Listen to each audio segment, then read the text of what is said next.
নমস্কার, দৈনিক স্টেটসম্যান digital.com-এ আপনাদের সকলকে স্বাগত। সঙ্গে রয়েছি আমি দেবযানী, আর আমার সঙ্গে রয়েছেন অভিনেত্রী সুদীপ্তা চক্রবর্তী। মুক্তি পেয়েছে তার আরও একটি ছবি অহন্যা। আজকের আড্ডা সেই বিষয়। তোমাকে প্রথমেই জানাই আমাদের স্টেটসম্যান পরিবারের তরফ থেকে স্বাগত। Thank you. মানে বেশ অনেকদিন সময়, মানে এই অহন্যার শুটিংটা হয়েছিল আমার মনে হয় খুব হলো 2023 ডিসেম্বরে। তারপরে ফেস্টিভ্যালে গেছে ছবিটা এবং তারপরে আলটিমেট মুক্তি পেয়েছে অহন্যা। যেটা হচ্ছে প্রথম যেটা ভীষণ ভালো লাগা ছবিটা নিয়ে, তুমি একটা কেন্দ্রীয় চরিত্র, যেটার জন্য বোধহয় আমরা অনেকদিন অপেক্ষায় ছিলাম। তাই কি?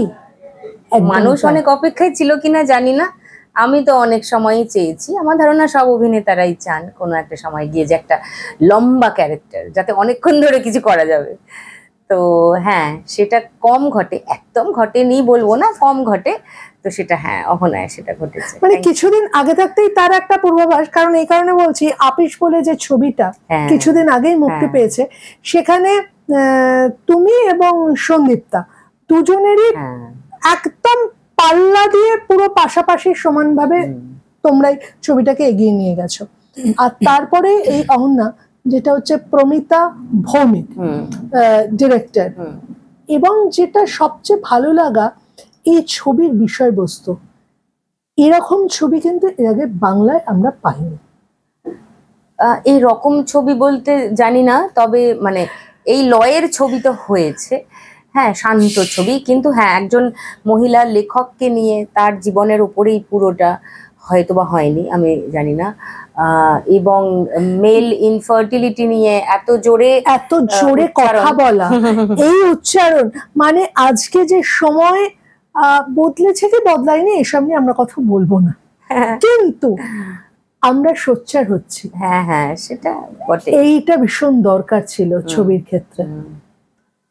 অনেকে অনেক বিষয় নিয়ে করেন, কিন্তু আমাদের দৈনন্দিন জীবনের এই বিষয়গুলো কোথাও যেন মানুষ এখনো পাশ কেটে এড়িয়ে যায়। হ্যাঁ আছে, কিন্তু নেই, হয় না? মানে অনেক কাপলেরই বাচ্চা হচ্ছে না, কিন্তু ধরেই নেওয়া হয় মেয়েটারই নিশ্চয়ই কিছু গন্ডগোল, মানে এটা ধরে নেওয়া হয়। এবং অনেক জায়গাতে জেনেও মানে তারা ডিনায়ালে থাকেন, যেরকম নীল লিভস ইন ডিনায়াল। এই ছবিতে অহনার স্বামীর যে চরিত্র, ও মেনে নিতে চায় না, ও কিছুতে ওটা অ্যাকসেপ্ট করতে পারে না। এরকম প্রচুর পুরুষ আছেন, এবং বহু বাড়ি আছেন যে যারা মোটামুটি পট্টি টট্টি পরিয়ে মেয়েটিকে রাজি করিয়েই নেয় যে সমাজের কাছে এটাই বলা হবে তোমার সমস্যা, এবং তারা মেয়েরা রাজি, মানে মেয়েরা গিভ ইন করে দেয় আর কি। তো সেজন্যই বলছি যে এটা একেবারে নেই তা তো নয়, খুবই আছে, যথেষ্টই আছে। এবং সেটা নিয়ে এতটা স্পষ্ট করে কথাবার্তা হলো গোটা ছবি জুড়ে, সেটা একটা বেশ নতুন ঘটনা। মানে এই ছবিটা যখন প্রমিতা তোমার কাছে এনেছিল আর কি বিষয়টা নিয়ে, মানে এটা ভাবনাটা বা এটা তোমার হ্যাঁ বলার কারণটা কি ছিল?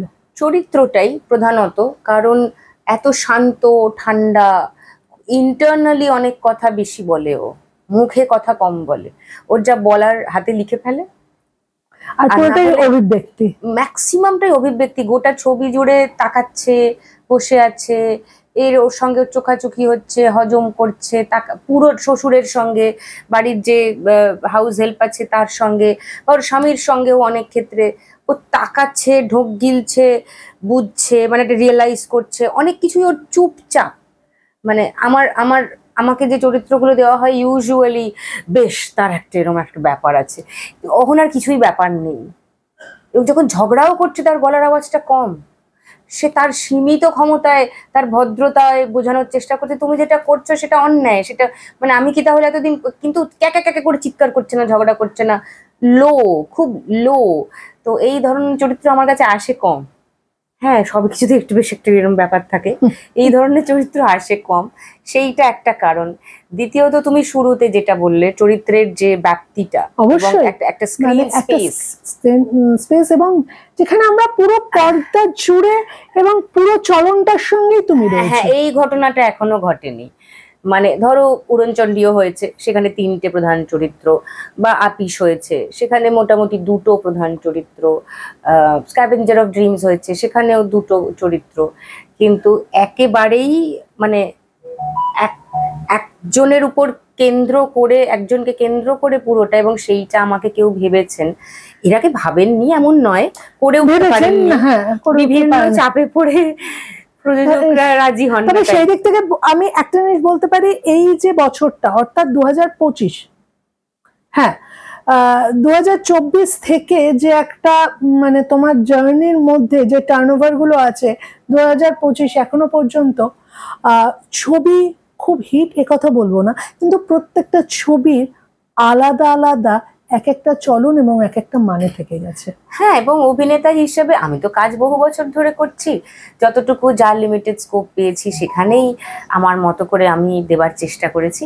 কিন্তু এখন আমি মানে actually I should be in a happy zone, কারণ বিনোদিনী অপেরার মতো নাটক, বা আপিসের মতো সিনেমা, বা অহনার মতো সিনেমা, যেগুলো মানুষ দেখতে পাচ্ছেন, পাবলিক ডোমেনে চলে এসেছে, যেখানে শুরু থেকে শেষ আমি।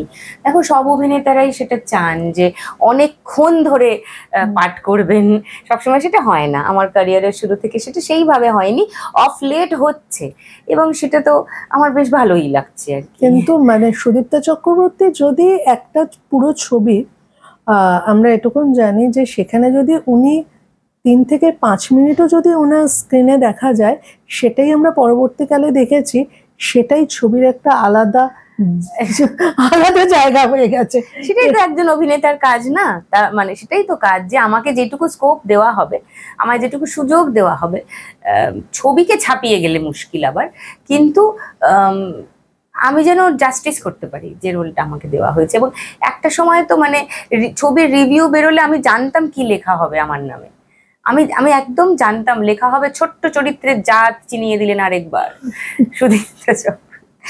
এটা একটু আমার মুখস্থ হয়ে গেছিল এই লাইনটা। যাচ্ছে না ও ছোট চরিত্রে, মানে কি মানে জাতটা প্রচুর চিনিয়ে দেওয়া হয়েছে, মানে এই যাচ্ছে নাতে গিয়েই কিন্তু জাতীয় পুরস্কার এসছে, কিন্তু তারপরেও যে সেটা কম্পারেটিভলি বড় চরিত্র ছিল, কিন্তু তারপরে আমি যেসব সিনেমা করেছি সবই তুমি দেখো ব্লিঙ্ক এন্ড মিস, আসছি যাচ্ছি, কিন্তু মিস যাতে মানুষ না করে সেটা আমি চেষ্টা করেছি। সেখান থেকে একটা জিনিস, আমরা সুদীপ্তা চক্রবর্তীর অভিনয় নিয়ে কথা বলার আমার কোনো দৃশ্যতাই নেই, কিন্তু যেটা বলতে পারি সেটা হচ্ছে বেশ কিছুদিন আমরা সুদীপ্তা চক্রবর্তীকে সেভাবে পাচ্ছিলাম না, কিন্তু বিনোদিনী অপেরা কোথায় যেন একটা অন্য সুদীপ্তাকে এনে দিয়েছে আমাদের কাছে, এবং তারপর থেকে যে যে ছবি আমরা মানে দেখতে পাচ্ছি সেগুলো একটা করে আলাদাভাবে মানে রাখছে। আমার যেমন অপেরা আমাকেও অনেকটা পাল্টে, এই যে ছবিটা পার্টিকুলার অহনা, এই ছবিটার ক্ষেত্রে একটা জিনিস বলবো, যারা অভিনয় করবে মনে করছো, যারা অভিনয় আগামী দিনে আসতে চাইছো, প্লিজ একবার ছবিটা হলে গিয়ে দেখো। তার একটাই কারণ, ছবিটার কিছু অভিব্যক্তি, মানে ছবি মানে সিনেমা করা বা কথা বলার মধ্যেও তার যে পুরো ক্যারেক্টারটা যেভাবে তুমি নিয়ে গেছো আর কি, তোমার তাকানো থেকে শুরু করে তোমার হাঁটা চলা, যেমন ঠিক তার আগের আপিস ছবিটাও একটা কিভাবে সেটাকে চেঞ্জ করেছিল, কিভাবে সে নিজেকে প্রেজেন্ট করেছিল, সেটাই তো আমার কাজ, চরিত্রটার মতো বিহেভ করা, সেটাই যে কোনো অভিনেতারই কাজ, তাই না? একদমই তাই। তাই মানুষদেরকে কি বলবে অহনা নিয়ে? 5ই সেপ্টেম্বর রিলিজ করে গেছে অহনা, সীমিত সংখ্যক হলে, সীমিত সংখ্যক শোই চলছে। আজকাল তো একটা ছবির ভাগ্য নির্ধারিত হয়ে যায় সেই সপ্তাহেরই শনি রবিবারের মধ্যে। হ্যাঁ, আর এই ধরনের ছবি যেখানে পরিচালক নতুন, ছোট অভিনেতারা কাজ করেছেন, মানে সেইভাবে কেউ স্টার কেউ সুপারস্টার ওরকম কেউ নেই, অনেক বড় বাজেট, বিদেশি লোকেশন, নাচ গান মারামারি কিছুই নেই এটাতে, এটা খুব ধীর লয়ে তৈরি হওয়া গল্প বলে যাওয়া। তো সেইটার দর্শকও আছেন, বাংলা সিনেমার দর্শকও আছেন আমি জানি, কিন্তু আমি নিশ্চিত নই যে সেই সব দর্শকের কাছে অহনা যে রিলিজ করেছে সেই খবরটা পৌঁছেছে। একদমই তাই, এই খবর পৌঁছানোটা খুব জরুরি, এই একটাই আমার মানে চিন্তার জায়গা। খবর পেলে দেখে নেবেন, আমি আশা রাখি। আর যদি এক সপ্তাহ অনেক লোকে প্রচুর ভিড় করে না দেখলে হল থেকে তুলে দেয়, তাহলে আর কি করব আমি জানি না। যে তবুও একটা ছবি আসে, সেই ছবি তার ভাগ্য নিয়ে আসে, এটা আমরা সবাই জানি। Exactly. কিন্তু তবুও আমরা একটাই অনুরোধ করতে পারি, প্লিজ হলে গিয়ে একবার ছবিটা দেখুন, আর একটা অন্য নতুন স্বাদের বাংলা ছবি দেখতে পাবেন। ভালো থাকবেন।